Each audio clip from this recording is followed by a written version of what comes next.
Okay. Hi guys. So now we are going for a snow pit sampling procedures. We have two persons here.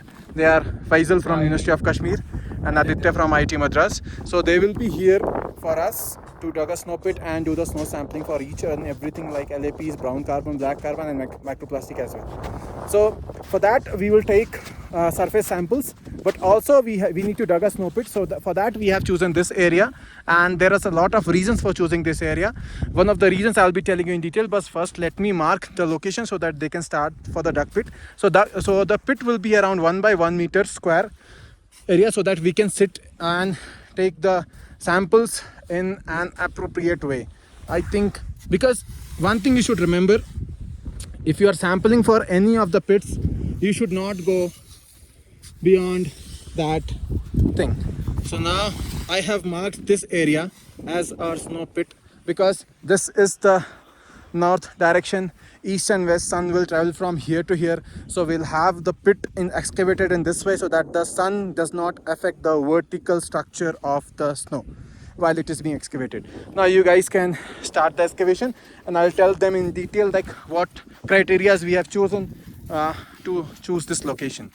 So the location we chose here, as I told you, one of the thing is that because this is a northern slope, and the sun will not affect the vertical structure of snow.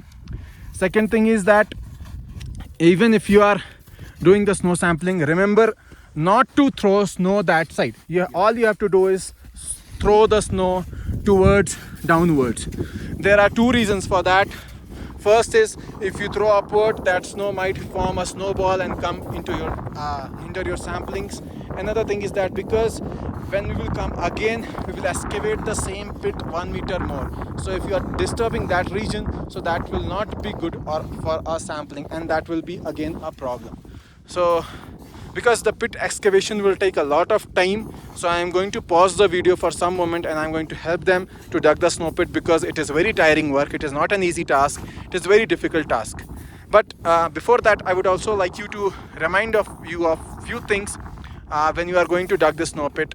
If you have a bigger shovel, that is very, very good.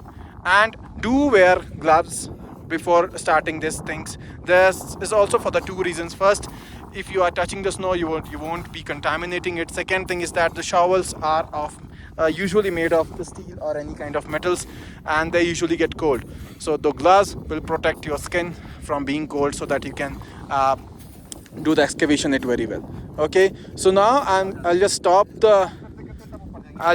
this video so that I can help them induct the pit, and again I'll come for this and tell you how to monitor each and everything. But just for a reminder, if you are digging a snow pit, mark 1 by 1 meter things, and you have to be very careful. Do not throw snow upwards. Always throw the snow downwards, and you have to make sufficient space so that you can sit and take the vertical column, any kind of properties whichever you want. Either it is spectral signatures, or it is like density, or even the layers snow properties like LAP concentration or other things. Even if you are going to take just snow samples for the vertical layers, you should have enough space to sit there and do it. So you can use multiple things like multiple tools to excavate the snow pits. Okay, so now I'm going to just pause it, and I'll be resuming it when we have dug the whole snow pit. Okay, till then, bye bye. Okay, hi friends, so we are back. The problem is, as I told you, that we will be digging the snow pit till the end, which could found, but we couldn't go till depth. See, as you can see over here, if you can see the whole snow depth, if I go much more down, okay, I'll just give you an idea like how much depth it is. I'm just putting my leg, and you can see my height is 6 feet 1 inch, and it is above my head. So it is approximately 2 meters we have gone inside. Still we cannot figure out the depth, like the whole depth, because it's too deep and we don't have sufficient time. So we will not be digging more, but we will be taking surface and layer samples from top 30 centimeters of snow. As we already know that light can penetrate only till 20 centimeters. So we'll be doing with that. So as I told you earlier, that how to get the snow pit, which side we have to keep the slope, and how to take this surface for cleaning purpose. Because if you have a spectroradiometer with you and you want to take the spectral signatures, as I used to do early, you have to take the slope in a very clean environment like this. Like, you have to be very careful with the alignment. So this cannot be very rough surface. So what you have to do is take the shovel, place it down, just hold your hand from here, take it like this, like this, like this, like this. So what you are doing is you are smoothing the surface like this. So now this is the way you should do. You have to throw the snow. Can I get the small shovel? Yeah. So that is gone. Now we have this. So this is the thing. Now after you have to smoothen it very firmly so that it will help you in the spectral signatures, also in the density cutters if you are taking the density of this layer. So because I cannot take the whole thing, now this surface has been very much smooth. Now I have to divide it into like multiple layers with the help of. So guys, after smoothing the surface from top, now you have to view it. You have an scale, so you can use multiple purpose scales for multiple things. Like I have I will set this direction because sun is coming from there, so it will be good. You have to use multiple purpose scales. So for the whole depth, because as I told you, it's way beyond even my standing. Even if you don't believe my height as 6, so you can see the depth is around, I guess, around here till here. Minimum depth is here. 7.5. 7.5 feet. Fit, yeah. Minimum around 7.5 feet, but I have not gone full depth. Okay, so that will do it later, but because we have to take top 30 centimeters, so we have taken the scales of 30 centimeter. Now I'll be using pins to demark my each layer.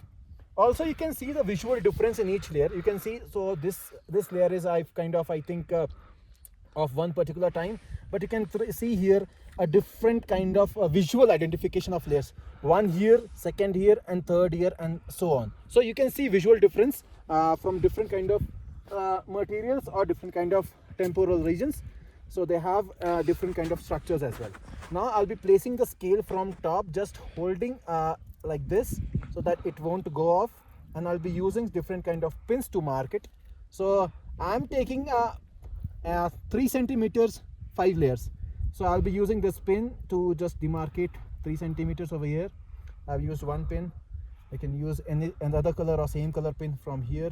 So this is the another pin, and you have to do this very rapidly, because as soon as you start placing the pin, because the pins are made of the metals, so what they will do, they will try to melt the coins, and pin will start moving from their own places. So yeah, this is the 5th layer. So these are the first, second, third, fourth and 5th layer I've taken of 3 centimeters each. Now next I'll go for 5 centimeters. So this is for the 20th. Now if you have a question like why is it taking for 5 centimeters and 3 centimeters in such a way, so the simple answer is that because to calculate the radiative forcing from Sneaker model, we have to provide the distribution in layers. Okay, the finer resolution of layers we can take, the finer the results we will get. So, and if I could take 5 centimeters of each also, but I'm not taking because I want more of 3 centimeters, so that I can get the top 15 centimeters for each cases for this purpose, so that to get the layer definition. Now this is the density cutter. So although we have to take each layer samples, but here we are using density cutter to take the density first. So the rule of the density cutter is it is mass by volume, simple as that. So what I will do is I'll take the empty weight of this density cutter, then I'll place it inside, and then I'll wait again, so that I can get the mass of this snow which is inside this, and we already know the volume of the density cutter, so dividing by this mass and volume we'll get the total density. So what I'll do is I'll weigh this density cutter like the empty weight of this empty weight of this density cutter. So I think, yeah, we'll set up the weighing balance we have over here. Meanwhile, what I can do is I can also take the samples from the surface while they are preparing the, I think because we are in very high altitude and the temperature is very low, it's freezing. I think there is some issue with the weighing balance. I think it is not responding with the battery. So I'll just pause here for a moment, then I'll resume when the weighing balance is okay. Yes guys, so now we are back with the weighing balance and the density cutter. So as you can see, this is the empty density cutter and this has a fixed volume. At present I don't know the exact volume, so I cannot calculate the density at present, but I know this has a fixed volume. Okay, and because it's a metal shape, it will always have a fixed volume. So I'm going to take this as an empty weight. Okay, and this my partner here will note down the empty weight of this so that we can take the weight after taking the sample. So I'm just going to take it empty weight, keeping it like this. Okay, so I have to keep it parallel. I've kept it parallel, and yeah, it is around 252 grams. 252 grams, yes. Yeah, it's very heavy. So it's 252 grams. We have taken this. Now, as I told you, we'll go with the layers things. So all we have to do is be very focused, and we have to insert this only in the top first layer, because this is also exactly 3 centimeters. That is why also we have to be very peculiar. Now here we are going for this and like this. Okay, so now we have to pull it like this. We can go slightly little more in the depth. Now what we have to do is, already I have to place like this a cutter backside so that it does not push the snow from back.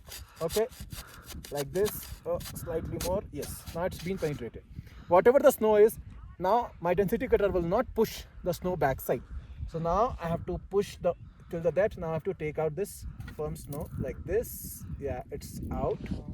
What we have to do is, now I have to just remove the excess snow. I'm just keeping it here, and now I'm removing the excess snow like this. Now I'll be removing the excess snow from here and here as well. Now then I'll weigh this, again this whole packed snow like this, and the weight is around, I guess, not guess, yeah, it's around 439 grams. Yeah, 439. Yes. So now we have got the weight. I'll discard this. Now, because again I have to clear, if I take the weight it again it has to be the same, but because we know already the empty weight, it won't change. So now from those, subtracting the final weight minus the initial weight, we'll get the actual weight of the snow, and from this we'll get the actual volume which was kept over here. From there we'll get the density. Same we have to do for other layers as well. Now we can remove this layer from the top like this. We can use this also to remove it, or you can use another shovel to remove it, because we have to proceed now to the second layer, or without removing also you can go to the second layer like this, exactly 3 centimeters. I'll be pushing it like this, like this, like this, and it went through end. Now because I cannot push more, because that side it has been pressing it. Now what I have to do is I have to just hold it like this so that it will capture the snow, and I have to take it out so that it takes the snow as well. Again I have to keep it here and clean it. The excess snow I have to remove it, and again I have to take the mass for the next layer, and it is around 446 grams. Okay. Yeah. Similarly, I'm not going to demonstrate for you for the all layers, but you can do for all the other layers to take the density of this. Okay, because the video will be too long for you to study, but in the similar way you can take the density for all the layers, and you can take the sampling like LAP concentrates all the whole snow for the properties for all the layers as well. Now what I will do is I'll remove this just to clear the path. I'll do it once more like this, once more like this, and now what I will do is I'm just taking this whole layer out from here like this. I can just discard it, no problem. Now from this surface, because see I have dug the pit this much, the middle portion I took for the spectra and the density purpose. Again I have to take the sample from all the layers. Now I have to decide how much far I have to go. So I have taken it's around 15 centimeters from here. So I'll take only samples like till 20 centimeters. I'll be just digging it like this till the back side, not going far beyond 20 centimeters of my surface of the pit. Okay, and because it can depend on multiple things, because sometimes you need more and more snow, because the concentration of the contaminant might be less. So if you take very less snow, and in the filtration you might not get that much. So to get the filtration you have to take the ample amount of snow.